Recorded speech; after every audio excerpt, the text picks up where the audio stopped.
يا صباح الفل. ليه بنربط قيمتنا دايما بالإنجاز؟ علشان إحنا بنعيش في ثقافة بتمجد السرعة والإنتاجية. للأسف بنستخدم الإنجاز كمعيار خارجي وملموس إن إحنا نقيس بيه النجاح وإثبات الذات.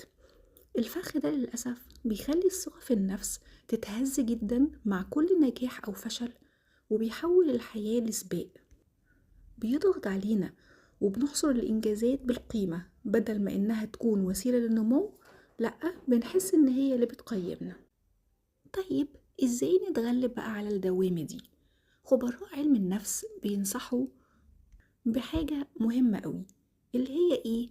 فصل القيمة الجوهرية عن العمل. يعني نفصل قيمتنا إحنا وذاتنا بأي إنجاز نعمله في شغلنا في حياتنا.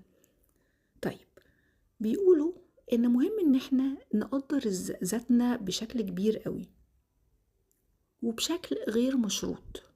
ندرك ان احنا نستحق الحب والاحترام لمجرد اننا بني ادمين طبيعيين، بغض النظر عن نجاحاتنا او اخفاقاتنا. مهم ان احنا نركز قوي على القيم الاساسية في الحياة.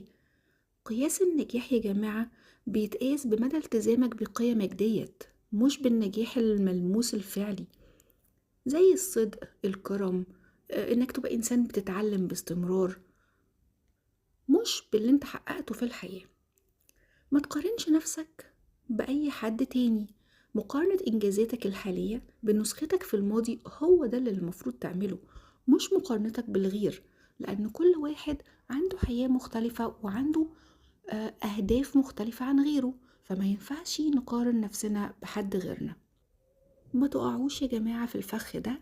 احنا قيمتنا كبيرة جدا جدا كبني ادمين، بغض النظر عن اي انجاز احنا بنعمله مادي او اجتماعي او وظيفي او اي حاجة.